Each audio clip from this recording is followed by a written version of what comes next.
Yeah. Yeah. Yes, I just no, so that they can guide him, but they're just testing to see who they are. Hold on 2 seconds.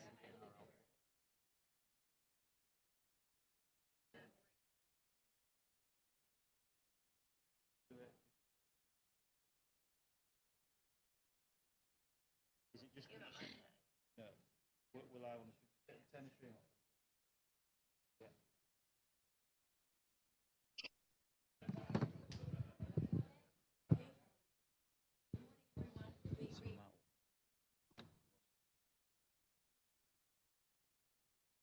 No one's saying that.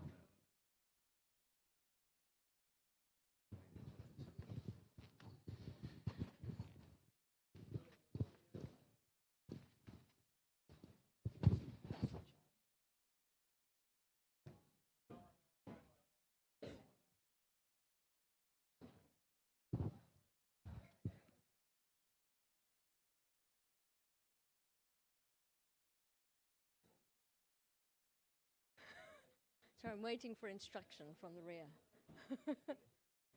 Great. Thank you. Is this okay? You all here? Excellent. Good morning, everyone, and welcome to the Resilience Hub. My name is Karen Sack. I'm the Executive Director of the Ocean Risk and Resilience Action Alliance, or ORA. This Resilience Hub is our home away from home when we are at COP. It is kindly hosted and run by the Global Resilience Partnership and the other partners that you can see on the list. And Race to Resilience, and we are always really excited to be welcomed by the Hub. For those of you who are in the room and have made it through security and have managed to get a cup of tea or coffee on the way here, woo, day 3 or 4, we've made it. For those folks who are online, welcome. Thank you to those of you who are up either really late at night or very early in the morning. Before we get started, just to say that we are taking note-taking of the session to a new level this morning. We have Rohan, who is a COP-tunist, who is going to be drawing a summary of our discussions, and we're hoping to show some of those towards the end, but otherwise we'll share them with folks afterwards. So hopefully you've all registered for the event so that we can share those notes. So we've got a great group of people who are both in the room here today, but also virtual, who we are going to bring in, and we hope that all the tech and everything is going to work magically for us. We also have, at a certain point, somebody who will be speaking to us in Spanish. And there are little earbuds at the back of the room for anyone who needs Spanish translation. And Ariana is happy to hand them around for those in the room, and we'll pop up a QR code that you'll need to scan, if I'm hopefully giving you the right directions, and then magically a translation will link up into your ear somehow. And somebody else can probably explain that better, but apparently that's how it's supposed to work. So with all of that done, I'm going to get us started because we have a lot of really fascinating issues to discuss. So what is ORA, the Ocean Risk and Resilience Action Alliance? We are the only multi-stakeholder alliance working in the ocean space that brings together governments, the finance sector, insurance, civil society, and academia to drive investment into coastal and ocean resilience through the development of finance and insurance products. And our goal by 2030 is to deploy at least $500 million of investment into these areas by 2030, as I said, most importantly, to build the resilience of at least 250 million climate-vulnerable coastal people.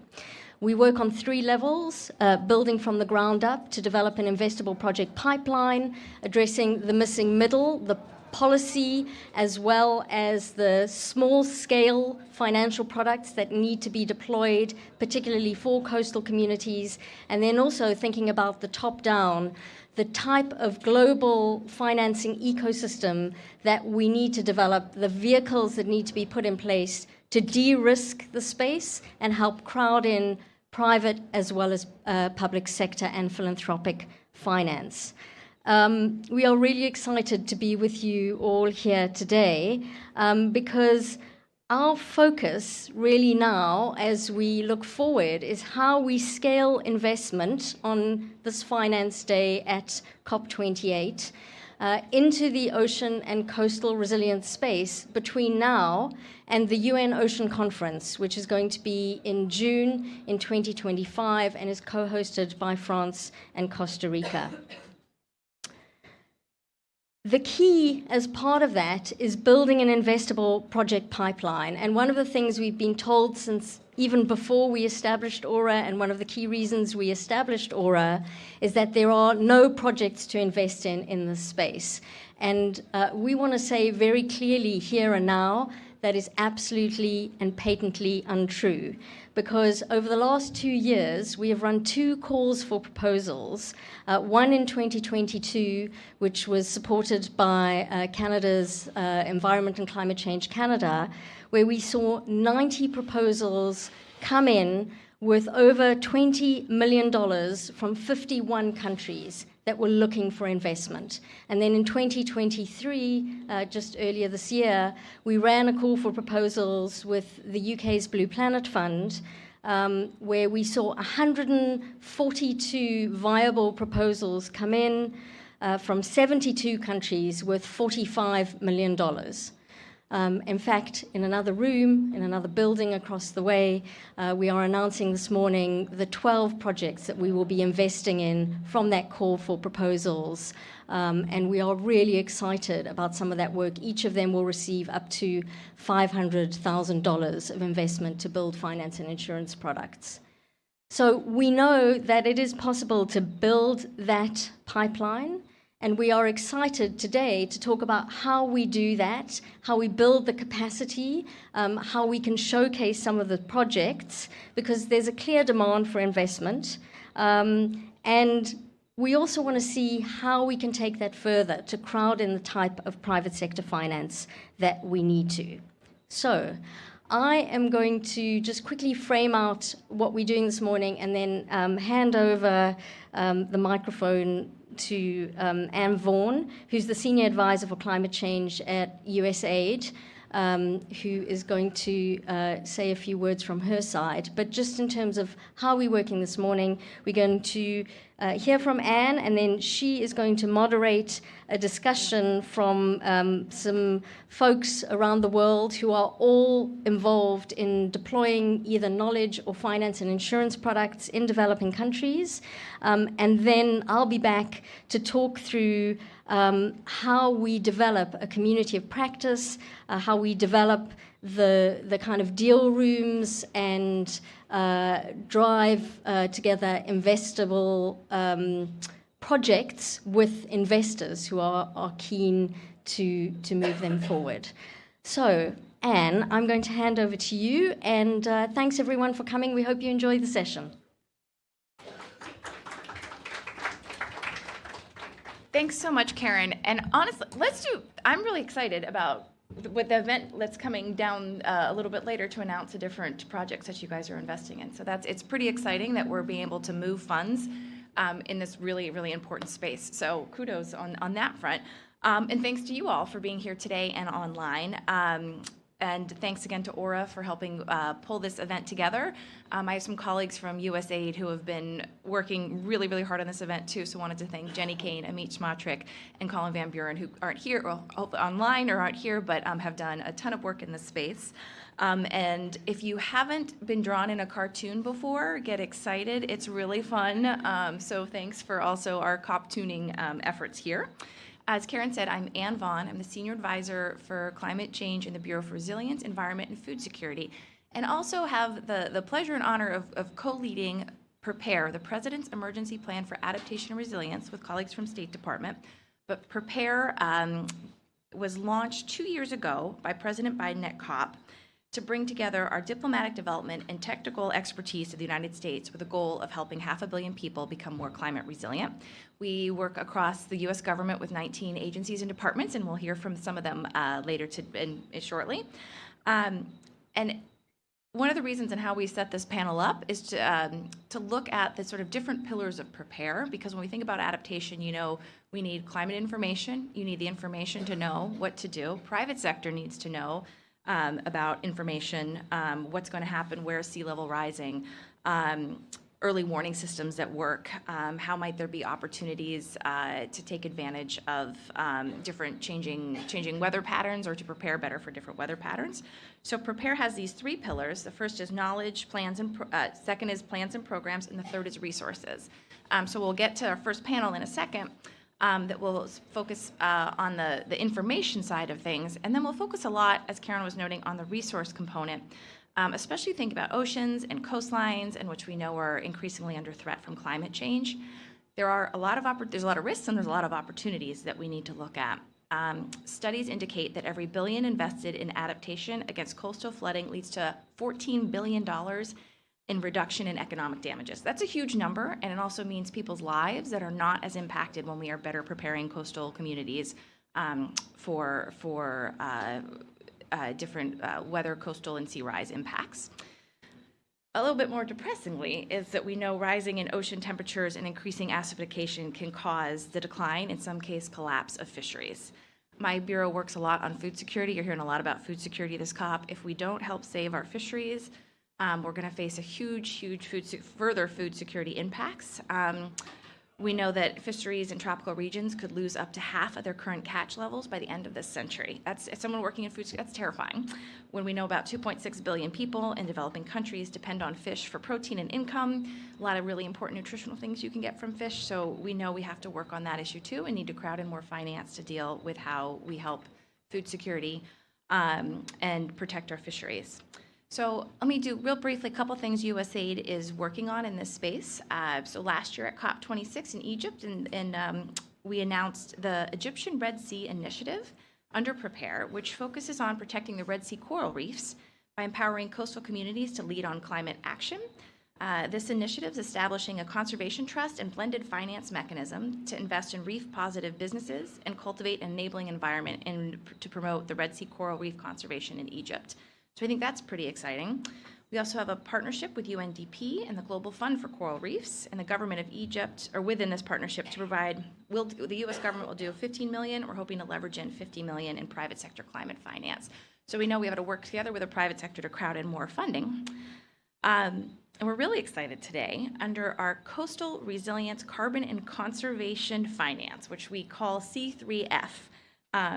Is an initiative that we announced earlier this year under a big effort we're doing to try to crowd in more climate finance called the Climate Finance for Development Accelerator. But through the C3F, we're encouraging the flow of private sector capital into coastal resilience and blue carbon projects that generate biodiversity conservation, climate mitigation, and adaptation benefits, while we're making sure that local communities benefit. So today, I want a drum roll of some sort, but today we're really excited that USAID has selected Aura as our anchor partner for this effort under C3F. And Aura will leverage all of that great work Karen was just talking about and its considerable expertise in driving investment into ocean resilience in 2 different ways. First, it's going to help identify this pipeline of bankable biodiversity conservation, coastal resilience, and blue carbon projects in countries where USAID works. It's going to cultivate a community of blue carbon and coastal resilience experts to share knowledge and strengthen the global understanding of best practices. And then hopefully we'll have to learn more about how to engage, where hopefully there's a QR code. If not, I will come by and give you, see if that works. I hope that works with our technology side, to learn more about the C3F effort. Visit the website and receive updates on the community practice and other activities. I really want to stress, and one of the things we'll talk about later today, is how we bring folks together to get that bankable type of projects. And that hopefully that will lead you to our website on Climate Links page. If you can't find it on the QR code, Google climatelinks.gov. And it talks about C3F, but it also allows you to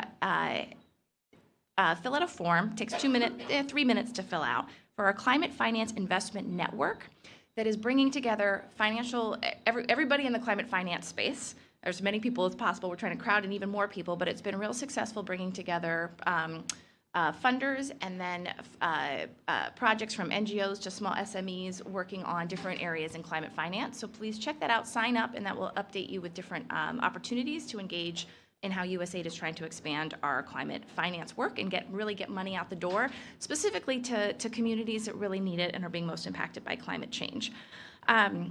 So we're excited that through Aura and this C3F effort, it'll serve as a foundation for our partnerships with local stakeholders to really develop, again, these bankable projects that get climate finance to where it's most needed and address something we'll talk about later about the information asymmetries between the local communities and investors. We've got to make it easier for local communities to get access to these funds.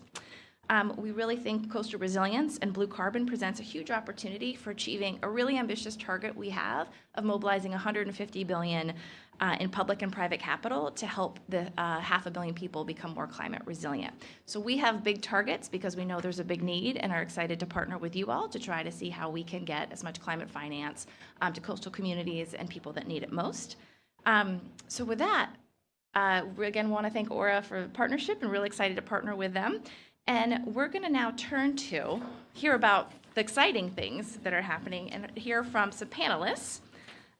So if I could invite Sally Yozel up to the stage, Dr. Sarah Kapnick from NOAA, Chief Scientist, and Sally from Stimson Center, and then also, who am I missing?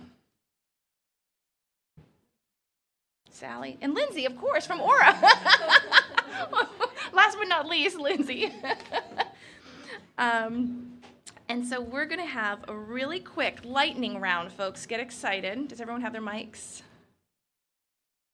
Yes, perfect. Okay, so I think, Sally, we're going to start with you for a very quick lightning round to talk about. This panel is on knowledge, information, better data, better decisions, and better outcomes. And over to you, Sally, to speak for 3 minutes. Is that what you wanted? 3 minutes. Okay. Okay, great. Thank you. Good morning, everybody. And as Karen said, impressive to see so many people here so early and through the lines. Karen, thank you, and thank Aura for hosting today. And Anne, I love this partnership. That is really exciting. Is this okay? A little bit of feedback? Okay.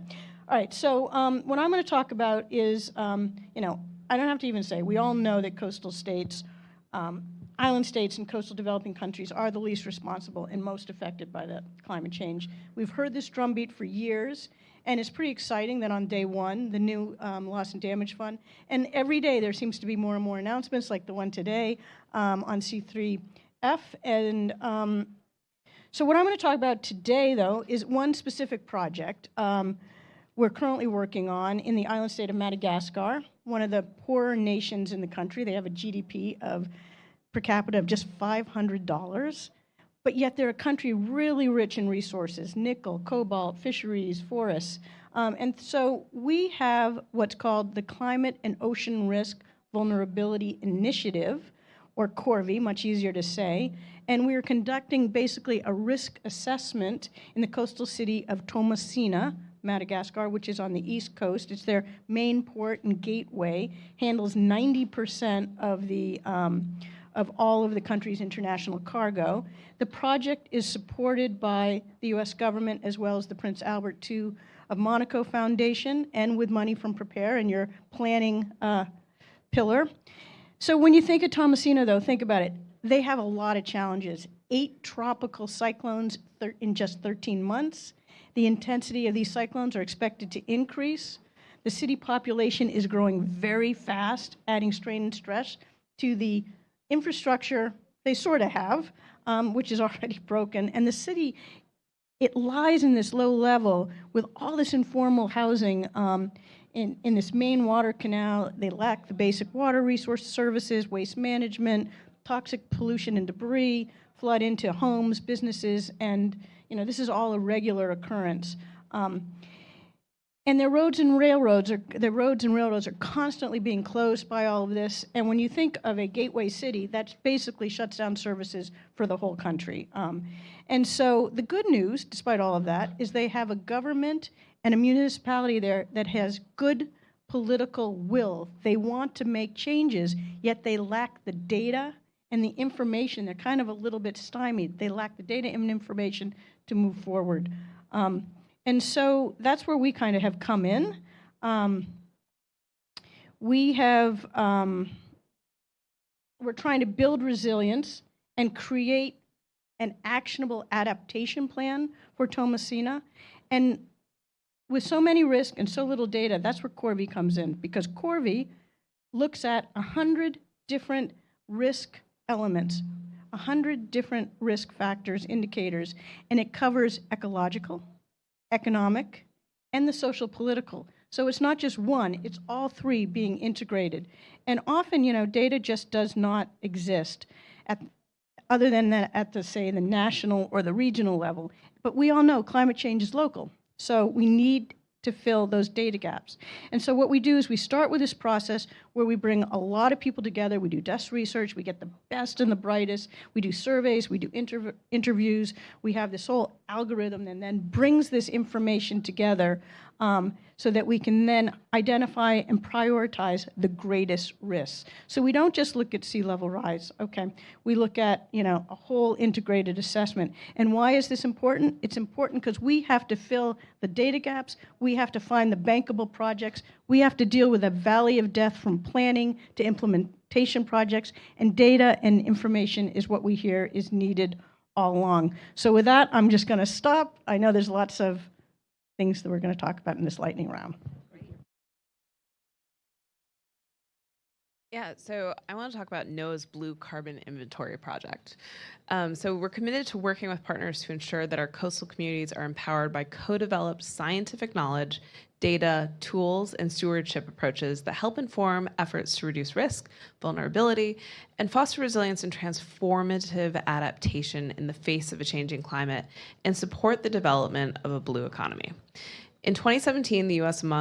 was among the first countries to account for carbon benefits of coastal wetlands in the National Greenhouse Gas Inventory through a partnership between NOAA and EPA. The U.S. announced at COP26 that NOAA, through a partnership with State Department's Transparency for Emissions Accounting and Reporting Initiative, would build on our domestic experience and capabilities and work with other countries to advance the benefits of coastal blue carbon for mitigation and adaptation. This effort, known as the NOAA Blue Carbon Inventory Project, builds international partnerships and provides targeted technical assistance designed to help other countries take the critical steps of inventorying and reporting on their blue carbon stocks through their national greenhouse gas inventories, and designing long-term sustainable management practices that reflect the value of blue carbon ecosystems for mitigation and adaptation. So we have developed it for ourselves, and we're trying to make sure that everyone has access to that technical knowledge, understanding, so they can build it up themselves. And so this project involves federal partners from across the federal government in the United States, our private sector partners, and also the NGO community to address multiple blue carbon data, information, capacity needs to identify the project's partner countries. Led by NOAA's Climate Program Office, it also partners with NOAA's Marine Protected Area Center and collaborates also with NOAA's National Environmental Satellite Data and Information Service, or NESDIS. And this project works closely with State Department, EPA, Silverstone Climate Associates, the Ocean Foundation, the National Marine Sanctuary Foundation, and the Smithsonian Environmental Research Center to deliver all the data and technical expertise to our partners. Additionally, we're looking to work with connecting our partners to other entities on blue carbon, such as the Pew Center Rules Trust and the World Bank. And so we've been expanding those partnerships over time. So with all of this, specifically right now with Smithsonian Environmental Research Center, we're trying to build capacity through the development of enhanced tools for carbon collection, analysis, and stewardship, including the expansion of the Coastal Carbon Network's data library and atlas to include more data sets from international partners. So it's trying to create this atlas that everyone can use. Through our Marine Protected Area Center, we're also working with country partners involved with coastal ecosystem management to develop a shared understanding of the importance for emissions tracking and reporting, as well as for adaptation and livelihood services, and sharing all of those methodologies for mapping and mitigating complex threats, including climate change, but also really human activity through pollution, through these other issues for conservation and restoration approaches. Over this past year, we've convened several capacity building workshops and technical engagements. We've done this in Costa Rica and in Ghana. And in the coming year, we plan to build on these initial collaborations, the learnings that we've done in those individual countries, and expand to new countries based on current engagements to identify the needs and interests of potential partners. So we don't want to just keep that knowledge within NOAA. We are trying to make sure it's across the US, but then also across the world. And we're really excited about the partnerships expanding. Fantastic, and would love to make sure websites get shared so that how do people get all that information. So exciting. Thanks. Lindsay, over to you. Perfect. Thanks, Anne. And I want to come back to the theme for the lightning round, which is better data, better decisions, and better outcomes. This is really key because one of the key barriers to investment in nature-based solutions is the lack of data on why nature is worth investing in. And we know that coastal ecosystems play a really important role in reducing risk for coastal communities, in reducing flooding and storm surge and coastal erosion. But without the granular, high-resolution, spatially explicit data on where these coastal ecosystems are providing those benefits and to what extent they're providing those benefits, it's really difficult to incorporate that into how we understand ocean risk, how we price ocean risk, and therefore how we make decisions on how to manage that risk and incorporate nature-based solutions into those risk management strategies. So to help solve this data gap, or to fill this data gap, Aura has developed the Coastal Risk Index with our partners at AXA, UC Santa Cruz, and IHE Delft to create this open source modeling tool, flood modeling tool, that shows global coastal flooding around the world, both with and without ecosystems, to show the avoided flooding and the avoided cost that these ecosystems provide to communities in terms of reducing storm surge, reducing flooding. And just in the initial analysis, we found that that these ecosystems, without these ecosystems, 14 million more people and $360 billion worth of coastal assets would be at risk of flooding without mangroves and coral reefs present. So these ecosystems are really key, and with the CRI, with the Coastal Risk Index, we're able to zoom in to 90-meter resolution and identify exactly where these ecosystems are providing those benefits, and then begin to incorporate them into, in terms of insurance, how we price that risk, and incorporate nature into how we price that risk with investors where their assets are at risk and where they should be investing into nature to protect those assets. And then most importantly for local policymakers, where nature is providing resilience benefits currently and where they should be targeting resources to protect and restore those ecosystems as a method for building resilience into communities. And then in terms of where we're at now with the Coastal Risk Index, with the support of the U.S. Department of State, we've developed our first platform on the CRI. So if you go to coastalriskindex.com, you can see our initial data and maps on where these ecosystems are providing benefits to communities. And then over the next year, we'll be building this out even further into a platform where investors can, and insurers and policymakers can really dive into the data, look at the granular underlying data, and begin to understand the vulnerability and the risks to coastal communities and how we can be investing in nature-based solutions to support those communities. So we'll be building that out next year. I'm sure we'll be involved with many of you in terms of how we can build this platform even further and make it useful and accessible to the people that need it, that need this data, and to put it into practice. Thank you. Yeah, so coastalriskindex.com. Check it out. Thank you guys so much. So we now have we've a ton of information. This is really exciting. Now we want to see how we can mobilize the private sector and finance and put it into practice too. Do you have a quick? I think we got to move on to. Sure. If I could, I just want to acknowledge that the delegation from Madagascar has just shown. Oh, and so if people have any questions about Corvi, thank you for arriving. And also just note that we do have 16 Corvi projects. And so if you want to see all that data, please look at our website as well. Great, that's Stimson. Awesome. Thank you. Welcome to the delegation. And great, so we're going to switch over to let's do a round of applause for our, and we're going to switch to our finance panel next. some of which is virtual. So let's see how this works. All right, guys. Now,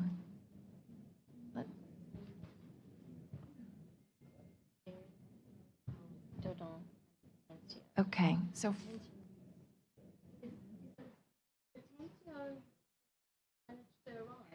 Tencio, are you here?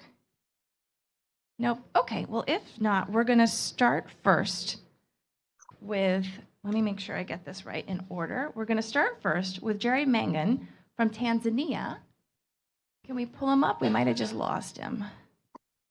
I'm here. Can you guys hear me? Excellent. We'd love to hear from you we got our lightning round on finance. So you're up to talk about local blue carbon and seaweed projects. Over to you. Thank you so much. So my name is Jerry Mangena from Tanzania. I'm one of the co-founders of Aqua Farms Organization, a nonprofit that is working with coastal communities in Tanzania, bringing up resilience, as well as livelihood diversification. We believe that conservation should have also direct benefits that the communities should see. So we have been working with Aura for the past 3 years now. And they've been supporting us towards building a capacity on addressing finance solutions, especially in the grassroots level. And among the projects that we are implementing is on seaweed farming. And this is to help seaweed farmers move from shallow water farming to deep water farming, which is much more climate resilient, but also much accessible in terms of giving better yields and better returns. And through this project, what we are doing is offering a well-designed microcredit equipment loan that give access to groups of farmers who are not bankable in normal banking practices. And through these loans, they are able to expand their farms and then afterwards linked to off-takers who are also paying quite a premium for their produce. A very interesting thing is that we've been able also to leverage on partnerships, just like the way Aura is leveraging on being a multi-stakeholder platform. And we've been able to develop an African seaweed finance fair facility that we'll be working on in the next 6 to 9 months to design something that will work not just in Tanzania, but across the Western Indian Ocean and potentially create financing for many seaweed farmers beyond. On the other side, we are also working on a blue carbon project, and this is on mangrove conservation, mainly in the coast of Tanzania. And this is a voluntary carbon credit scheme that is being designed out of the conservation efforts done by the communities. With presence of the project and without the project, how would that look like? But most importantly, creating value of the conservation efforts that is happening in the area. So the project is working with the groups of youth and women, over 2,000 hectares across the country. And at the moment, we are in the final stages of having an MOU with Tanzania Forest Services, who are the managing authority, and potentially start trading soon next year. Potentially, the biggest outcome that comes out of this work is that we are able to bring value of the conservation directly to the communities themselves, but most importantly, them being part of the designing process. So everything and every process that we have done, communities have played major role in implementing, including the citizen science aspect, but also maximum participation of stakeholders in the communities that we work in. So a commonality between these two projects that is one thing that brings about sustainability. Most of projects that have been happening in the coastline of Tanzania have been projects that are after the funding period, nothing is going on. But we are seeing, for instance, from the seaweed aspect, a continuation from the initial financing, and the funding is coming back now to beginning giving it to other groups. So the good part about the finance solutions that we are practicing is that it's becoming a revolving fund that can exist and bring sustainability long term, and we hope that the communities will be in a position to handle and move this forward even without the presence of Aquafarms after several years of working together. That's about Aquafarms and the work that we're doing in finance solutions. Thank you so much. Thank you so much, Jerry. That was great. And now we're going to turn to Indonesia and hear from Dodan Yasmin from Mari Oceans. And we're trying to keep it to lightning round, 3 minutes to share what you'd like to share with us. Thanks. Over to you. Thank you for your time, and yeah, I hope it's less than 3 minutes. So yeah, my name is Dodan. I'm the founder of Seaweed Initiative in Indonesia. We are running a seaweed with the community base. It's quite similar model with our colleagues in Tanzania, but our situation is quite different. Indonesia is the archipelago country where we have more than 17 island, and seaweed is one of the key source income, more than 100,000 family in Indonesia, and where most of the poor people in Indonesia live in the coastal community. Our model is to increase the community to resilience by building the sustainability business. We are working together close with the farmer and maximize all of the potential from the farmer. The seaweed cultivated is in the open oceans is difficult to control, and the climate condition and more challenging stay by seaweed farmer year by year. Too many raindrops will make the seaweed is very vulnerable to disease and length the natural drying process. Also, if the temperature is too warm or too hot, it may cause the seaweed is not really optimal to the cultivation, like the El Nino this year in Indonesia. In fact, most of investment is looking in the different way, like more in the processing side than in the producer side or the community. And we lucky, Aura is the first our cohort who trust with our business model. So Aura is the first our investment in our initiative. And that will be starting point for us to support 50 farmers right now in seaweed in Indonesia. What we believe the future of seaweed is come from the farmer hand, and how their cultivation and how they're dealing with the climate situation. We provide the farmer with the support like seedling to the technology, and also building the capacity to making farmer more bankable. We building the database for all the farmer and give the data to the financial services to making our farmer can get access to the finance solution. And when we are talking about the climate change, when we are talking about the impact, that means we're talking about the community and building the impact business. That means we're talking about the business partner. We believe our farmer is not just a farmer. They're not just an object. They're also the subject of the solution. Sometimes the solution they already know the solution, but they're not really confident. So in Mari Ocean, we try to building the platform who making farmer more confidence to understand their business is profitability, and they're building the business is more sustainable in future. So yeah, in Mari Ocean, we are trying to building the alliance, not just in Indonesia, but also in the region Southeast Asia, like Philippines, Malaysia, and Indonesia. So this will be not just a company, but this will become a movement. Thank you. Thank you so much, and appreciate your points on putting farmers and fishers at the center of everything is really important. If you don't speak Spanish, please grab an earbud. Y ahorita vamos a escuchar y aprender de Antonio Lopez Martinez, who is the legal advisor to the Guam General Congress. So, entonces, si podría hablar con nosotros. Tienen como 3 minutos, por favor. Gracias. Sí, muy buenos días. Gracias por la invitación.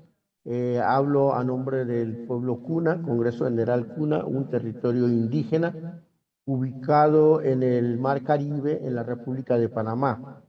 Es una de las autonomías más reconocidas en el continente americano, con mucha experiencia de gobernanza que ha asegurado un contexto favorable para alcanzar objetivos como autonomía, generando propios recursos e ingresos económicos, implementación de un programa de soberanía alimentaria, la protección y recuperación de recursos naturales como aguas, suelos y bosques. Claro está, los mares también. Tenemos una autoridad máxima que se llama Congreso General CUNA, que ha venido implementando y ejecutando normas legales y que son reconocidos y respetadas por el gobierno panameño. Eso hace posible también la construcción de resiliencia ante diferentes crisis, sobre todo el cambio climático. Cunayala tiene dos ecosistemas, la del continente o tierra, con ríos y montañas, con una gran biodiversidad, y el mar Caribe, con 365 islas, de las cuales 49 solo son habitadas. Con los embates del cambio climático, esa parte de Cunayala es la más amenazada. Según estudios científicos, con la subida del nivel del mar, las islas, hogar de los Cuna, en pocos años estarán sumergidos. Y eso para las autoridades Cuna, con el apoyo gubernamental y organismos internacionales de ayuda, es una prioridad. Buscar alternativas y políticas de resiliencia para enfrentar esta emergencia. Históricamente, desde hace muchos años, ya nuestros ancestros habían profetizado que el mundo se acabaría por un inmenso calor o fuego y por grandes inundaciones venidos del mar, lo que significa que ya estamos avisados y estamos viviendo esas profecías. Se van cumpliendo y también estamos concientizando a nuestras comunidades en la búsqueda de alternativas, llámese el traslado de nuevo a las montañas y ríos de donde procedemos, donde proceden nuestros abuelos, y la búsqueda de recursos financieros para tales efectos. El primer proyecto de traslado de la isla del mar a una tierra firme se está dando en la comunidad de Cardí Sugdu. Ya se está terminando la ubicación de una nueva comunidad que se gestionó primeramente con los propios recursos de la misma comunidad, con el apoyo del Congreso General CUNA. Luego se sumó el apoyo gubernamental y la financiación internacional. Esa primera experiencia es muy difícil. Construir una nueva comunidad que tenga todos los servicios e infraestructuras necesarias, incluyendo escuelas, centros de salud, y que no pierda las construcciones y vidas tradicionales. En cuanto a la resiliencia costera, hay esfuerzos y programas dirigidos por el mismo Congreso General CUNA para poder proteger el lecho marino de donde procede la alimentación diaria, y así como de los manglares y arrecifes. Aunque no somos los culpables directos del deterioro climático como lo es el mundo industrial, siendo víctimas, estamos dispuestos a ofrecer al mundo respuestas y contribuir a su mitigación a través de nuestros conocimientos tradicionales. Muchas gracias. Gracias a usted, especialmente que está muy temprano en la mañana. Gracias para hablar con nosotros. I was saying it's midnight Son and las he's 12 come de and la noche. spoken with us. So gracias. So this has been lovely to go through our finance panel. We've heard about information, we've heard about finance. And trying to put these two things together, because we know, and we've talked a bit about asymmetric information, and we have examples of partners on the ground working to try to bring more finance to address the issues that they're facing on their coastal communities that range from opportunities to also challenges where we have the destruction of coastal land. So we're going to move on, and we pass to Karen, but just a huge appreciation to the speakers and all the work that's being done on the ground. But back over to you, Karen. Thank you so much, and stay where you are. So firstly, I just want to say a huge thank you to the team at USAID, the State Department, and NOAA, who we've been working with over the past year, longer actually in terms of our partnership with the US, but we are really excited about being the anchor partner for C3F and seeing how we can move together to build an investable project pipeline and not only think about the private sector side of things, but really think about how we build capacity on the ground with project leaders like the folks from around the world who've been with us this morning. So we are going to ask a few additional folks to join us. Jashina Naga from Nagaya from Stanford, if you can come up to the stage too, please. We've got Jesper and Ted, and then I'm hoping that Jerry, another Jerry, Enoa from the local 2030 Islands is here, but I haven't seen him, so okay. Well, there we go then. And what we're going to do is have a little bit of a discussion, and I'm going to try and sit down for this so that I don't have to stand up. It does make a difference. I'm the same height either way. And really what we want to focus on, and it's wonderful just looking around the room today, I know we've got colleagues here from AXA, which is our lead global insurance partner. We've got some of our banking partners here in the room as well as online. And really what we want to focus on is how we can surface some of the ideas to support innovation and drive investment in the space. And this is really about the different needs of building out this investment universe that we need to focus on, how we can incubate projects, how we can build capacity, how we can matchmake deals between the different sectors, and then how we can really crowd in that private finance. So I'm going to introduce everyone as we go along, and we're going to do it very briefly. These are amazing people. You should link to them on LinkedIn and meet with them as actual human beings if they are in person here in the room. But rather than me doing long introductions, I thought it would be great that we hear from them more. And so I'm actually going to start with Jesper, who is about to, I believe, climb on a plane to come and join us.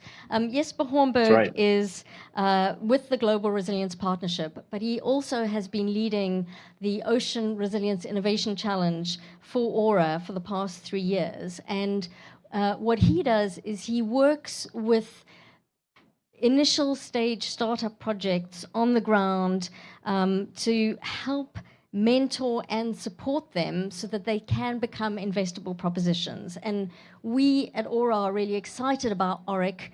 It is supported by the Swiss Re Foundation, by the US State Department, the UK's Blue Planet Fund, and has also been supported in the past by Canada.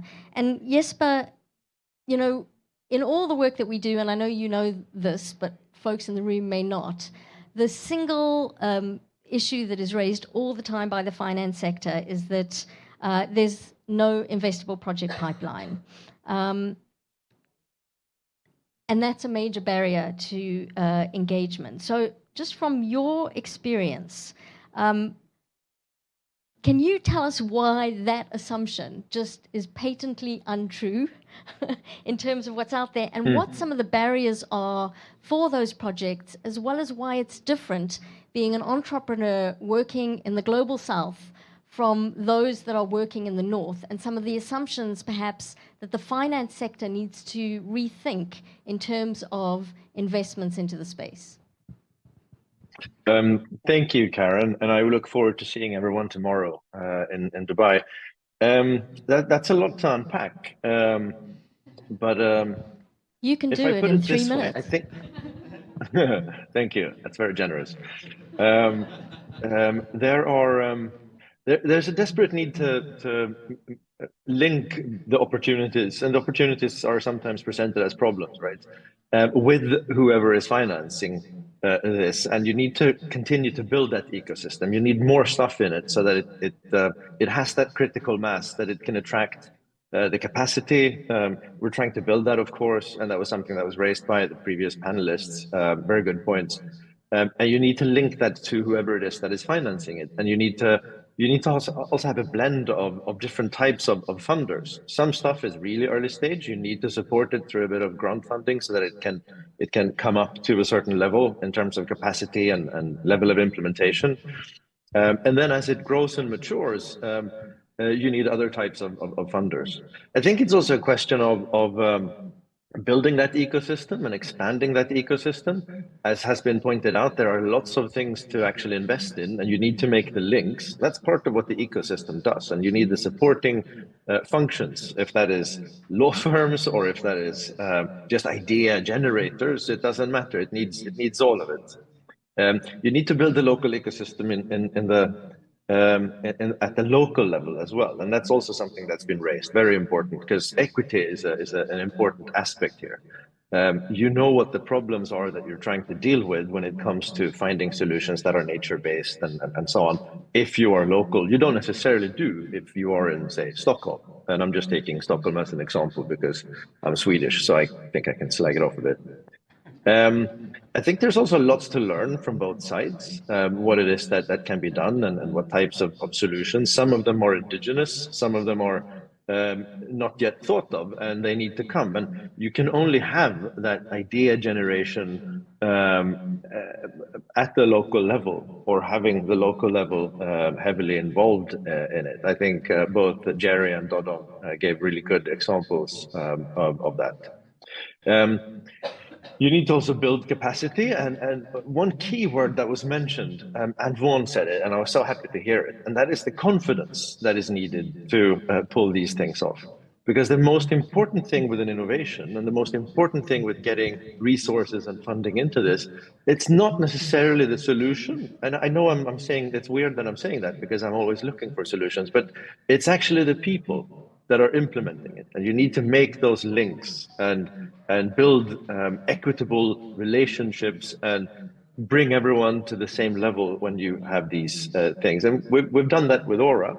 We're gonna continue doing it. I think it's critical, and we can only do it through the partnership that Aura has and all the local initiatives that we are finding. So the innovation is important. If I can close with this, the innovation is important, but it's what you do with the innovation that's really important, and who is doing it. So we need to figure out what it is that we're trying to do. And I think a lot of the entrepreneurs we're engaging with, they really know that. And you also need to know who you're working with, and making sure that that is inclusive and equitable, and focuses on what really matters. Thank you so much, Jesper. I think you once said something to me which has just stuck in my brain. You know, when you talk to Silicon Valley, and the mantra there is fail fast and often. When you're working in the global south, there's that one opportunity to succeed, because you've got your family or your community that you need to support, and there's a whole different sense that you need to look at these issues with. And I think, Jashina, if we can maybe turn to you. So Jashina is actually at the Stanford Center for Ocean Solutions, and also works with the World Economic Forum. Sorry, there's feedback, so I'm moving forward. Has been working on kind of blue justice and equity, and thinking about small-scale fishers and building the community of practice that's needed to help drive knowledge sharing and community building. And Jashina, maybe you can start by just giving folks in the room a sense of how many small-scale fishers there are in the world. Anne was talking about this at the beginning of our discussion. The food security issues, the resilience issues.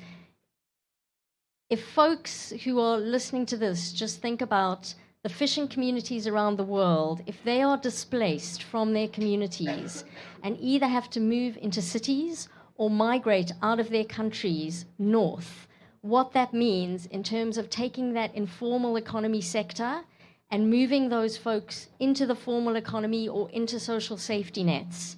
It is far more cost effective to keep those communities in place, not to mention ensuring that there is that cultural and social resilience for them, and those communities can stay intact. So talk to us about what you've learned, Jashina, through some of the work that you're doing as we think about building a community of practice and that knowledge sharing. Okay. A core component of my work has been really looking at how small-scale fisheries is crucial for food security, livelihoods, but also biodiversity as a whole, especially when we are able to manage those small-scale fisheries sustainably and equitably. And as we go forward, the need for transformation in small-scale fisheries value chains has been more and more important to build their resilience. I've done a lot of place-based work looking at challenges for small-scale fisheries, and we could talk about that for a very long time. But very recently, I've started looking more in the solution space and innovation in this space. And this has led to the creation of the community of practice with Abalobi, a strong partner I've engaged with on the Stanford Center for Ocean Solutions side, and also at the World Economic Forum, because they've been really a leading innovator in this space. And what we've really discussed is that there's been so many place-based initiatives, which started in South Africa, Seychelles. I've led the scoping study in Mauritius. And also there are several other market-based digital platforms like Pescadata and many others, Smartfish as well, in other parts of the world, that we wanted to come together and be like, what can we learn from our shared experiences? Because as much as it's important to encourage new innovators to come in this space, especially from the Global South, there are leading innovators right now who've done a very good job over the past few years, from whom we can learn lessons to better support early stage innovators, like Jesper mentioned, and also contextualize the challenges, but also the solutions in the Global South. So that's something we really want to do through the initiatives we are looking at right now. Thank you so much. It's really interesting, and I'm going to kind of chime in here, because I am South African, and I had the pleasure of going back to South Africa in May and visiting the team from Abalobi, which, for those of you who haven't heard, they were a finalist for the Earthshot Prize. They're also an Aura-supported project. And it is so inspiring to get into the communities and see how they are working, they're kind of joining together innovative thinking, behavioral science, and gender positive action. So they've got the women in the fishing community doing quality control of the fishes, and that biodiversity component as well, where there's an incentive for the fishers to catch green-listed fish, because they can get a better price. And what Abalobi is it's a technical platform that essentially gets rid of the middleman, and in this sector it always is a man, so that they can get a better price for their fish.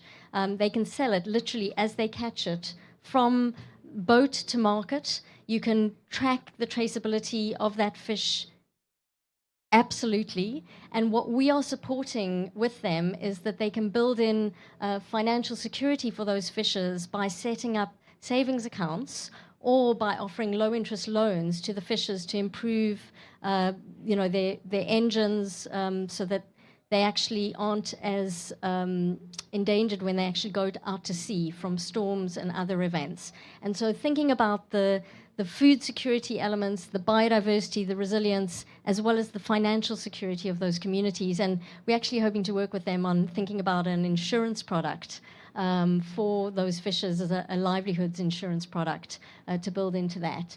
So thinking about that whole ecosystem that has to come together.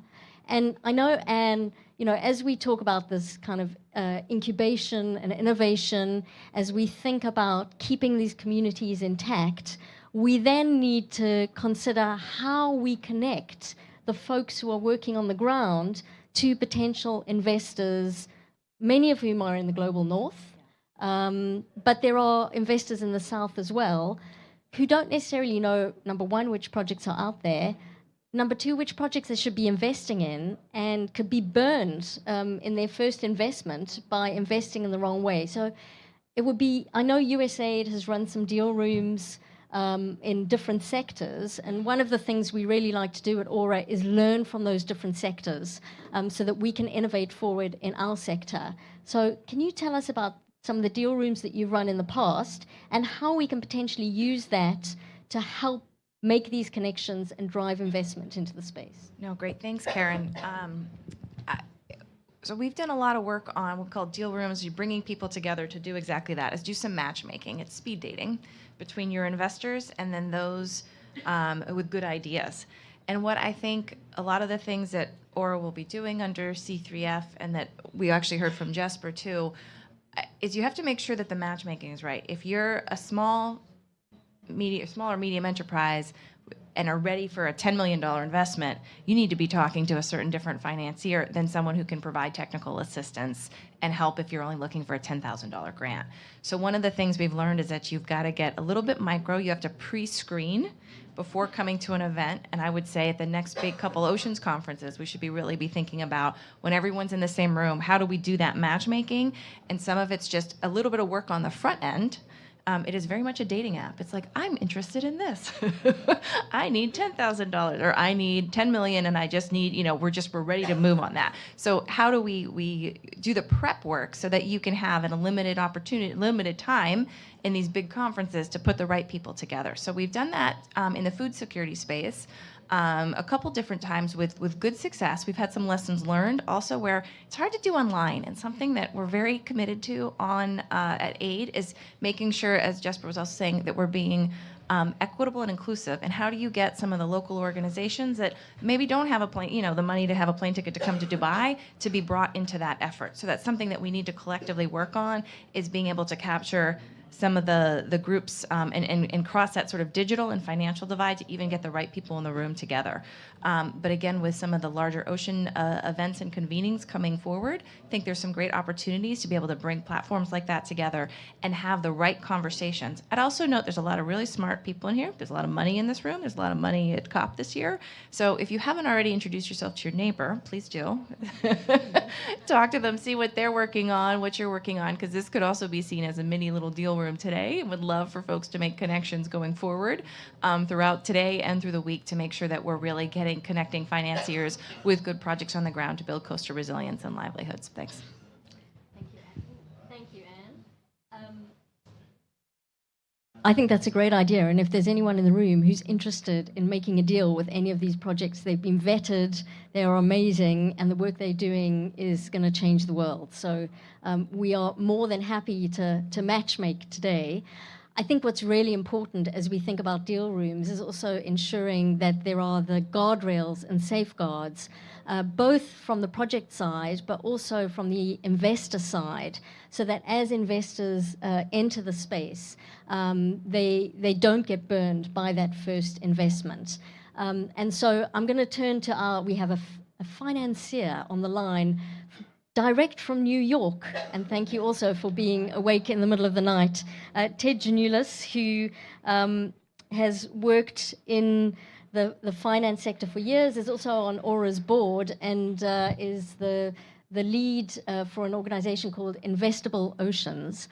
We are working with Investable Oceans to build what we call an octopus desk, and I am going to let Ted tell us about that. But I think, Ted, so importantly, that's Jesper.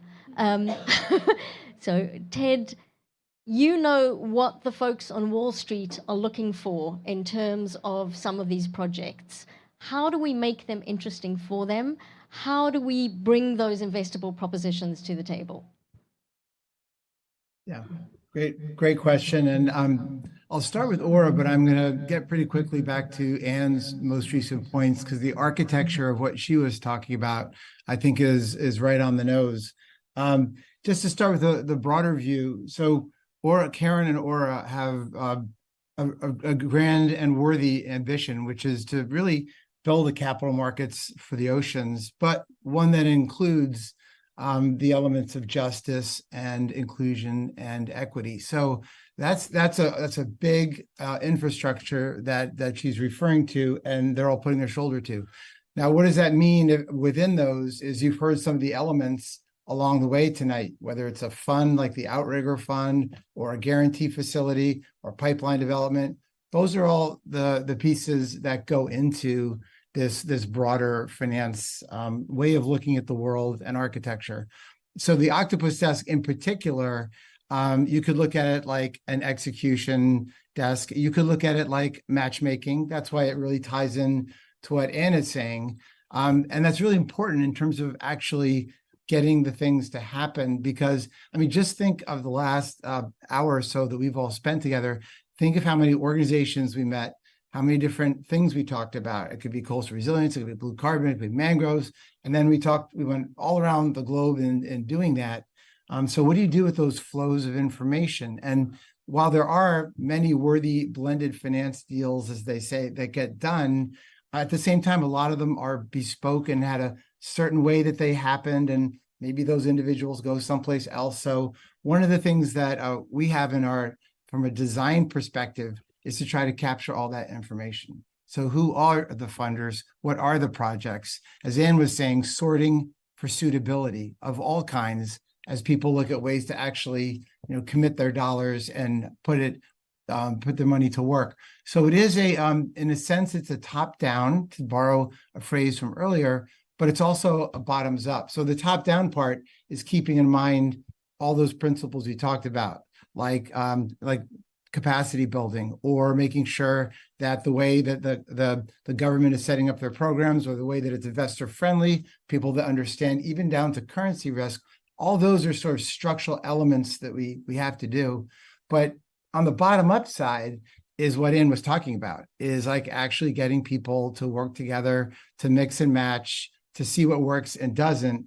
And for some of you who've heard of the legendary investor Warren Buffett, his longtime investment partner just passed. So there's a lot of people borrowing quotes from him. Here's one that I think is an interesting one for us. He says, this is Charlie Munger, "I sought good judgment mostly by collecting instances of bad judgment, then pondering ways to avoid such outcomes."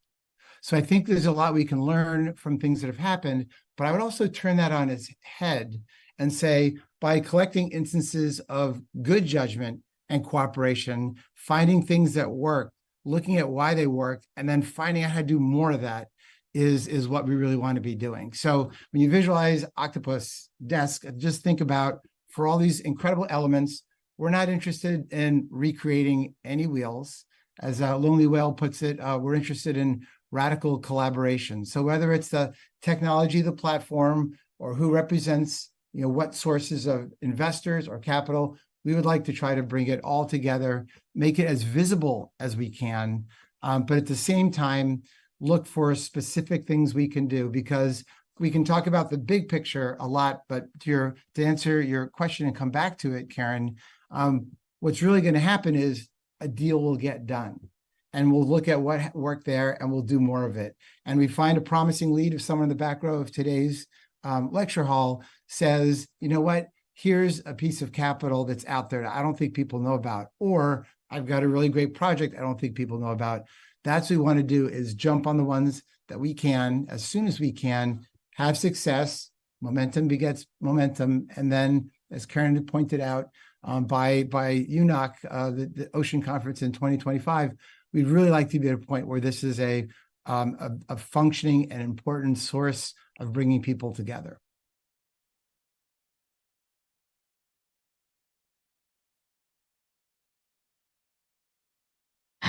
Thank you so much, Ted. For those folks who get confused by us throwing around the word octopus, you'll understand the more you work with Aura that we try and find amazing nautical or sea creature names to embody the financial vehicles that we are trying to develop. And the octopus really, it's going to have it needs 8 tentacles to go into these different sources of finance, to look at these different sectors in a sustainable blue economy and drive the deals that need to be moved forward. We have about 4 minutes for any questions from the audience or any comments from the panel from things that other folks have said. And I just want to open that quickly before we turn. Are there any questions from anyone? Or Joshina, yeah. I was just reflecting on the focus on matchmaking, but I was also thinking we should build also propositions on how to center equity more in the discussions.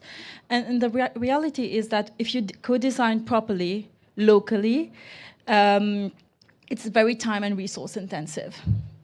So we spend so much time talking about scaling up and scaling out, without realizing like the time and effort and money it takes to actually do it properly, to make sure that these projects are sustainable in the long run, actually engage communities properly.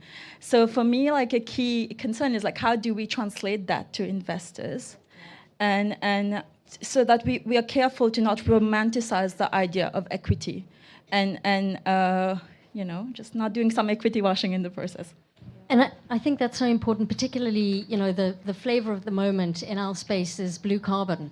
And there are a lot of financial institutions jumping into or maybe splashing into blue carbon.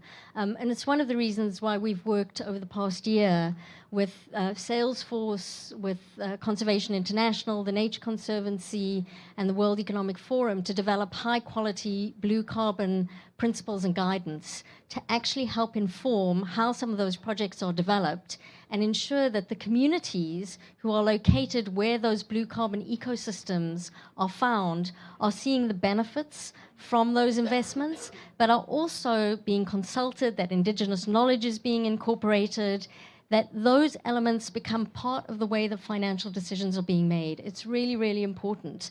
And actually, just on that, one of these projects that's being announced today by the UK is a follow-up step, which is working to develop a practitioner's guide so that we can actually tell how to take those principles and guidance and turn it into practical applications for the brokers, the project developers, and the project investors who are looking at blue carbon. And that applies to potential resilience credits as well, or biodiversity credits as they develop.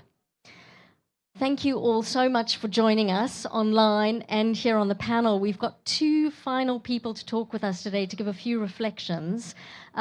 The first, and I'm going to introduce you both and then allow you to come up and speak. The first is Kate Guy, who's the Managing Director in the Office of the Special Presidential Envoy for Climate Change in the US, John Kerry.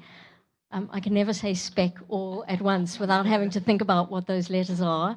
And then we've got Leslie Ndlovu, who is the CEO of the Africa Risk Capacity, which focuses on parametric insurance in Africa and is also on the Aura board, to just give us some thoughts from their perspective on what they've heard today and how we can move forward in the space. So you're welcome to either use the podium or a stand-up mic. Kate. And thank you, everyone who's been on the panel. I think we should give them all a round of applause. Yes, thank you. Thank you to the panelists. Thank you, Karen. Happy Finance Day, happy Gender Day, happy intersection of gender and finance day, as I like to say it. As Karen gave in that very warm welcome, my name is Kate Guy. I work for Secretary Kerry in the United States government and manage all of our cross-cutting climate issues for the team. So that's the nexus of climate and the impacts of climate and the solutions to climate with a whole host of whole of society issues, from oceans to gender to technology and polar regions. The list kind of grows every day, and so my portfolio grows every day. But I think what we have found across so many of these sectors, be they parts of the earth or parts of the economy, is that we're facing many, many challenges. We've heard about a lot of them today, from how we measure and better store and better restore blue carbon around the world, to how we figure out how to use the power of the ocean and the space of the ocean to help us power the transition that we need, to most importantly, and I know it's been talked about frequently here, how we make sure we're centering the most vulnerable and the resilience of the most vulnerable and all of the work that we're doing, particularly when it comes to the ocean and ocean solutions. So the challenges are immense, and we also know the challenges to building up the solutions and accessing finance to the solutions are also immense. We know there's not enough of that finance. There's too many barriers, particularly for those sort of in the most vulnerable regions and the local communities we've heard about today. Investors get burned out, I know we've spoken about, and these challenges sort of are unrelenting, particularly if you're one of those innovators with a good new idea and you're not able to sort of put that idea into practice as the challenges mount. But that's why we, as the State Department and as U.S. government as a whole, have been so excited about Aura and the work of Aura that is specifically trying to, in this critical space, attack these critical challenges, both from the climate side and the ocean side of the challenges, but also from the finance and how we sort of build that pipeline where we need it. So what we have been working together with Aura on is expanding that pool of access, expanding the pipeline of exciting projects. We know they are working really hard to identify local solutions on the ground and get them in front of that matchmaking, but get them in front of investors who have said they want to invest in these sorts of things, public and private, and potentially, need that person brought directly to them too often to make that happen, and doing that matchmaking of the right projects. The reason all of this matters is not just because we're focused on the economics here, but it's because this is the only way that we help the communities in most need. They need to develop the solutions and local solutions themselves, and they need to be scaled. And we sort of have put our emphasis under the PREPARE plan, which I know Anne spoke about. We have put that emphasis on local solutions and local partners, and that is the sort of guiding star of our work in this space, and we know that's the guiding star of Aura's work as well. So I'll just end with a very quick opportunity for all of you. We've heard a lot about the UN Ocean Conference in 2025. We also know we can't wait until 2025 to be upping the investment here and the pipeline here. So I'll give you a nearer-term opportunity for that, particularly for all the investors in the room and for all of those with solutions in the room. Our Ocean Conference that Greece will be hosting next year in 2024 happens in April. That conference is all about providing the platform and stage for new commitments, for new announcements, not just talking, but actually announcing action. So for all of those in the room who have sort of felt the bug from this event and the conversation, want to put the money where the mouth is, join us in Greece in April, and let's get some new things announced and, importantly, some new things implemented. So I'll stop there. Thank you, Karen. Thank you, Kate. So there's a clear on-ramp here. So we go from Dubai to Athens to Nice. Leslie, over to you. Wasn't me.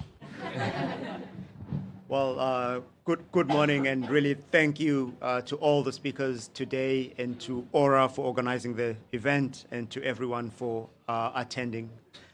So I will focus my remarks really on four things, starting with what I believe we can do at the African risk capacity, then what the insurance and general financial community can do, what we need the governments to do, and of course what each and every one of us in the room needs to do. So just to give a little bit of background about our work at the African Risk Capacity, or ARC. We are Africa's largest provider of parametric insurance solutions for climate disasters.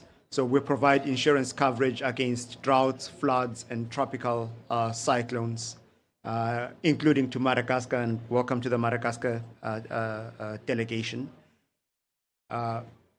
But then when you look at, I think, the role that we play, it goes beyond just providing the products, because in insurance companies perform two vital activities. On the first part, it's just understanding the risk, so collecting the data about the frequency, about the severity of events. Having this information is also crucial in terms of how you direct mitigation actions, because you can quite clearly see the impact that ocean conservation has in terms of mitigating the risk. There's been a lot of work done, I think, for those that are interested, when you look at mangrove forests and the role that they play in protecting coastal communities. So I believe that as the insurance industry, then we need to make this data more accessible and more available, to the communities that will really benefit from it. It started, but there is a lot more that needs to be done. The second aspect of our work is around investing, allocating capital. So it would be incoherent to, on the one hand, be providing protection against climate catastrophes, but at the same time be investing in economic activities that actually amplify the impact of these catastrophes. So there has to be, I think, much greater linkage between the work that is being done on the insurance side, understanding and managing the risk, as well as on the investment side, supporting the energy transition, and also investing in coastal communities, because this is ultimately beneficial to everyone. On the much broader finance conversation, I think we've had a lot from both the people that are working at the community level, as well as people that are working in terms of directing large-scale financing. There is now at the COP a much greater realization in terms of the need to be more structured and to be more deliberate in how we direct funding for climate priorities. So I really like the presentation on having this matchmaking of bankable projects, because really what is needed at this stage is projects at scale and deploying of the solutions at scale. At the level of governments, actually, what the governments need to then create, I think, is the framework for under which all of these activities that I've talked about can happen. There is, now discussion about blue carbon, about nature-based solutions, which maybe 10 years ago were considered to be ideas on the fringe, but now they are accepted as the mainstream, which means that really this is then the moment that we need to take to really accelerate and scale up those, which is where you all come in, right? Because I think we have in the room, in fact, all the actors that we need from the various parts, because the problem that we are solving is a large-scale problem and really needs the collaboration of everyone, meaning that we all need to, in our respective capacities, be doing a lot more, engaging like we are doing now, advocating a lot more. And when we think back, 10 years from now, we'll all be happy that we were in the room where it all happened. So thank you very much. Thank you, Leslie. We can all burst into song now from Hamilton, being in the room where it happens. But honestly, as we say in the ocean community, we really are at an all-hands-on-deck moment. And we know we are. And this is part of the thesis behind Aura and the radical collaboration that we're seeing. I think, if nothing else from this morning, hopefully what we've all learned is how, by bringing governments from the north and the south around the table, insurers, finance, project developers, think tanks, data, as well as action, we can actually drive change. It is Finance Day here at COP, but that needs to be translated not only to talking, and as somebody in the Ocean Pavilion the other day with a French accent, I think they were trying to emulate Greta, and instead of saying blah, blah, blah, they said bleu, bleu, bleu. So what I'm going to say is, let's not have any more bleu, bleu, bleu, and let's go from talking about this to really acting on it, so that when we get to Greece, when we get to Nice, in 2025, we have managed to deploy significant finance into the space. And most importantly, we are building the resilience of the communities around the world who are most vulnerable to climate change. Thank you all so much for joining us this morning. And please feel free to, I know there's another event here, I think straight after this, and Karen will ask us to leave the room, but there is some space to mingle and meet. And thank you also so much, just finally, to the teams at NOAA, at the State Department, at USAID, and at Aura for putting this event together. Thanks, everyone.